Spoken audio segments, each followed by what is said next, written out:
There are countless sins in this vast universe: greed, anger, deception, lust. Yet for all these, divine compassion has opened the door of redemption. Through repentance, prayer, meditation, and the silent tears of the heart, the stains of most wrongs can be washed away. But there is one sin, a single transgression, before which even the ocean of God's mercy becomes still, and that is a sin against a true devotee of the Lord. Why, you may ask? Because when a soul becomes pure in devotion, when its every breath vibrates with the love of God, that soul no longer belongs to itself. It becomes a living temple of the infinite. To wound such a heart, to insult, betray, or mock a true devotee, is to strike at God himself. For the devotee and the Lord are not two. The Lord lives, breathes, and acts through his lovers. Even the scriptures whisper the secret. God is bound by the love of his devotee. He is not free to act against their will. Therefore, the one who offends a saint offends the very power that sustains creation. Once, in the age of sages, there lived the mighty Rishi Durvasa, great in penance, fiery in temperament.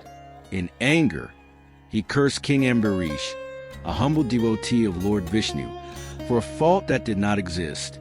At that instant, the Lord Sudarshan Chakra blazed forth, not to destroy the king, but to defend him.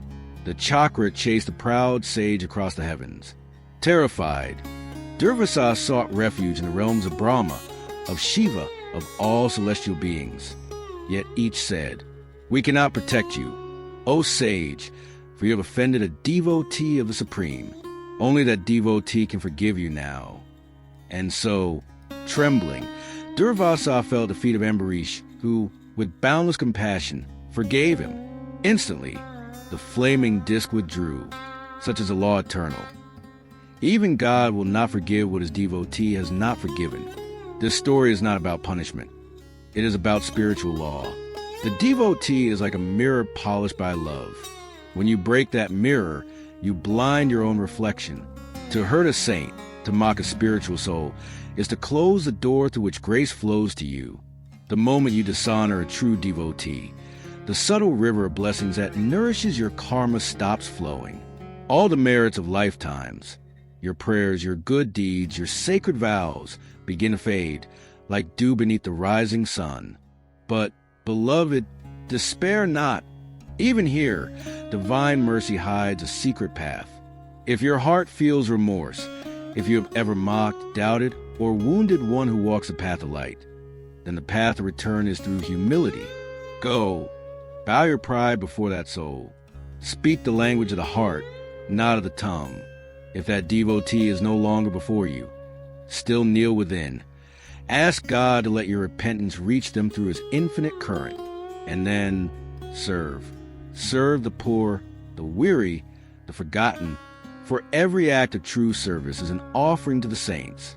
Service burns the seeds of spiritual offense. Pray thus each night.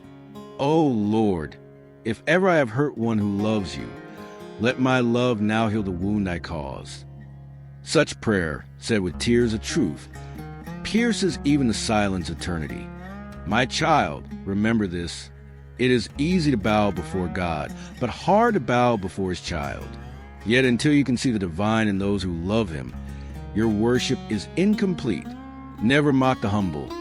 Never doubt the simple-hearted. Never speak harshly to those who live for God. For one word spoken in pride can burn the harvest of many births. When you feel anger toward a devotee, pause, breathe, ask yourself, is this my ego resisting the light? Then choose silence. Silence is the shield of the wise. The universe moves by divine justice, but it breathes by divine love. And love, my child, is the thread that binds the Creator and his creation. Break that thread, and you lose the very song of life. Protect that thread, honor the saints, serve the devotees, and that same love will one day make you a saint yourself. He who bows before the devotee, bows before God. He who insults the devotee shuts the door to heaven. So walk gently, speak softly, live reverently, and let your heart forever bow to the light in others. Om Shanti.